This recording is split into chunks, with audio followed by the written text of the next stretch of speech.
Small stage চ্যানেলে স্বাগতম বন্ধুরা। আজকে আমি তৈরি করব নিরামিষ ও পনিরের তরকারি। যার জন্য আমরা কী কী সামগ্রী ব্যবহার করেছি তা দেখে নিই। পনির, দই, টক দই, তিল, চালমগজ, কাজু বাদাম, কিশমিশ, জিরে গুঁড়ো, কাসুরি মেথি, গরম মশলা গুঁড়ো, কাশ্মীরি লঙ্কা গুঁড়ো, ধনেপাতা, টমেটো। তার জন্য একটু নিয়েছি আলুটা আপনারা পারলে স্কিপ করতে পারেন বা রাখতেও পারেন, কাঁচা লঙ্কা এবং গরম গরম মশলা। এবং কড়াই আমরা কী করবো, প্রথমে তেলটা ভালো করে গরম করে নেব। তার সাথে অ্যাড করবো একটু নুন।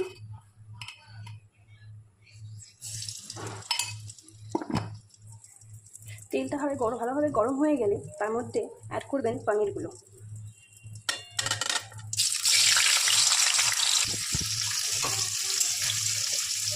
পনিরগুলোকে এবার একটু মিডিয়াম ব্রাউন করে ভেজে নেবেন, খুব একটা ভাজবেন না, তাহলে চামড়া চামড়া মনে হবে।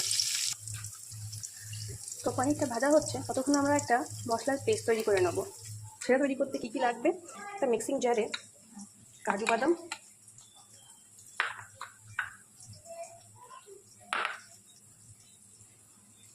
কিশমিশ,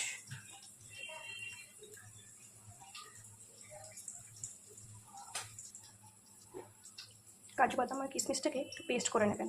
যেহেতু এটা জলে ভেজানো ছিল, তাই আমরা তিল আর চালমগজের দানাটাকে পরে মিক্স করবো, ওর সাথে অ্যাড করবো।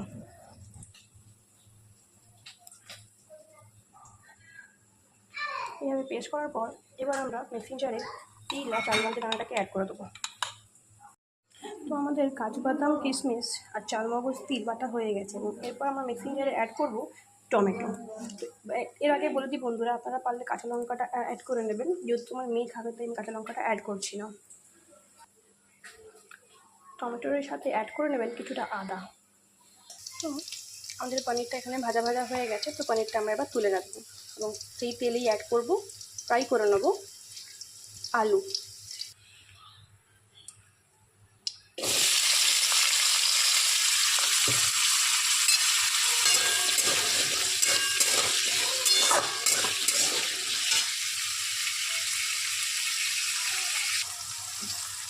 তো লো টু মিডিয়াম হাই ফ্লেমে আলুগুলো ফ্রাই হচ্ছে।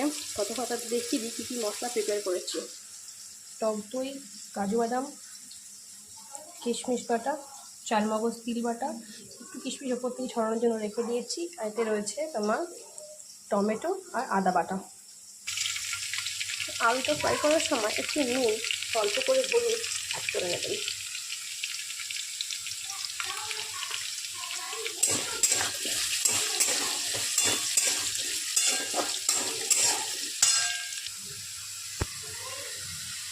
আলুগুলো একটু লাল লালভাবে ভাজা হয়ে গেলে এগুলোকে তুলে ফেলবো। তো আলুগুলোকে তুলে ফেলেছি। তো আপনারা ভাবতে পারেন যে পনিরের সাথে আলু কেন দিচ্ছি। অ্যাকচুয়ালি ফ্রিজে পনির অল্পই ছিল এবং এই বৃষ্টিতে আমি আর বেরোলাম না পনির আনতে, তাই তার জন্য একটু তরকারিটা বড় করার জন্য আমি আলু দিয়েছি। যাই হোক, এই সেম তেলেই এবার আমরা দিয়ে দেবো গোটা গরম মশলা, তেজপাতা আর একটু জিরে। অবশ্যই ফ্লেমটা লোতে রাখবেন, নাহলে গায়ে ছিটাবে। এবং গরম মশলাগুলো একটু ভাজা ভাজা হয়ে গেলে তৈরি করে রাখা টমেটো আর আদার পেস্ট। আবারও বলছি বন্ধুরা, এটা পারলে আপনারা টমেটো আদার সাথে কাঁচা লঙ্কা পেস্ট করে নেবেন। যেহেতু আমার বাচ্চা ছোটো এবং খাবে বলে আমি তাকে লঙ্কা অ্যাড করিনি।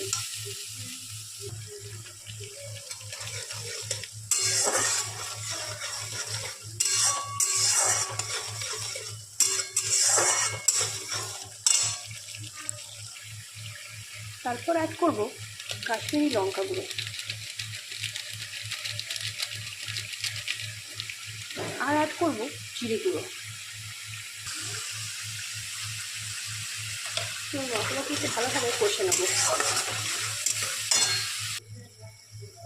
আর যখন দেখবেন মশলা কষা হয়ে গেছে, এবং মশলা কষা কীভাবে বুঝবেন, দেখবেন তেল ছেড়ে দিয়েছে। এইভাবে যখন তেল ছেড়ে দেবে, তখন তাতে অ্যাড করবেন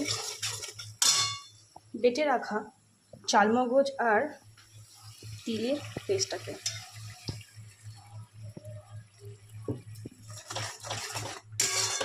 বাচ্চা বন্ধুরা, খুব সুন্দর একটা কালার এসছে।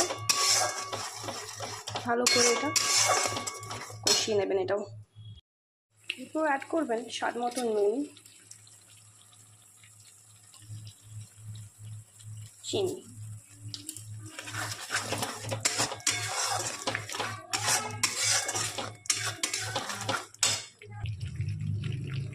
মশলা কষা হয়ে গেলে এবার এতে অ্যাড করব আমরা কাজু বাদাম কিশমিশের পেস্টটা। প্রয়োজন মতো পেস্টটা অ্যাড করবেন।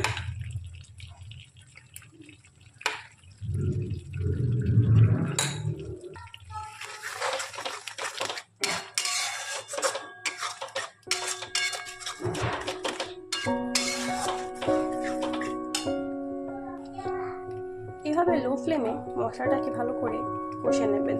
দেখবেন তেল বেরোনো অবধি অপেক্ষা করবেন। এবার অ্যাড করব ফেটিয়ে রাখা দইটা।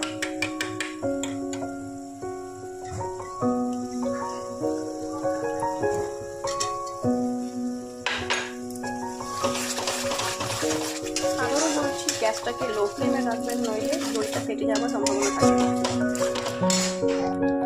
অবশ্যই মশলাটা তেল ছাড়া অবধি অপেক্ষা করবেন লো ফ্লেমে। সাইড থেকে তেল ছাড়া শুরু হয়ে গেছে। এরপর আমরা এতে অ্যাড করে নেব ভেজে রাখা আলুগুলো। আলুটা অ্যাড করার পর ফ্লেমটাকে জোরে রাখবো, এটা ভালোভাবে কষিয়ে নেব।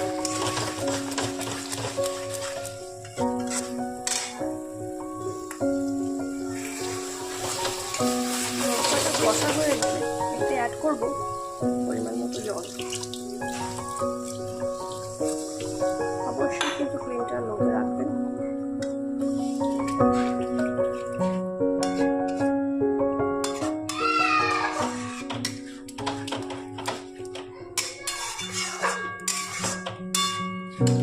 এবং এই মশলাটাকে আমি ফুটতে দেবো, আর যাতে আলুগুলো সিদ্ধ হয়ে যায়। এরপর আমরা জলটা ফোটার জন্য অপেক্ষা করব এবং দেখে নেব এর সাথে আলুগুলো সিদ্ধ হয়েছে কিনা। তো ঝোলটা ফোটা শুরু হয়ে গেছে। এত তো ঝোল রাখবো না, তবে আলু সিদ্ধর জন্য তো জল দিতে হয়েছে আমার। তো আপনারা যদি আলু না দেন তাহলে এতটা জল দেবেন না, পরিমাণ মতো জল দেবেন। এরপরে মধ্যে আমি অ্যাড করে নেবো একটু হাত দিয়ে ক্রাশ করে কাসুরি মেথি।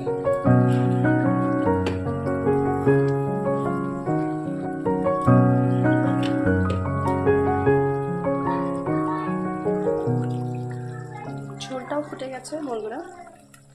এরপর আমি এতে অ্যাড করে নেবো ভেজে রাখা পনিরগুলো। টেস্টি হয়েছে, দেবো তো তোমার জন্য,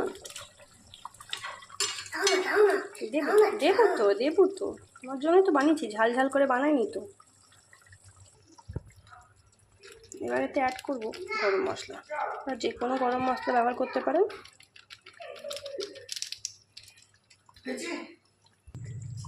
তো আমাদের পনিরটা হয়ে গেছে।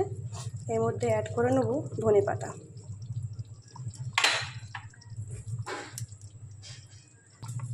আর অ্যাড করব ভিজিয়ে রাখা কাজু কিশমিশগুলো।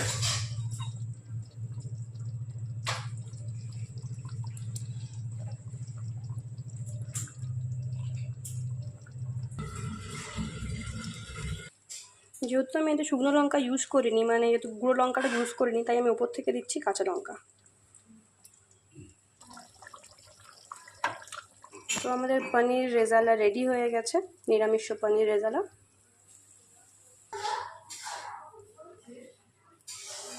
অবশ্যই বাড়িতে ট্রাই করবেন এবং জানাবেন কেমন হয়েছে। আর আমি অনেকদিন পর ভিডিও ছাড়লাম। যদি আপনাদের পছন্দ হয় অবশ্যই সাবস্ক্রাইব করবেন এবং একটা লাইক করবেন। Bye bye.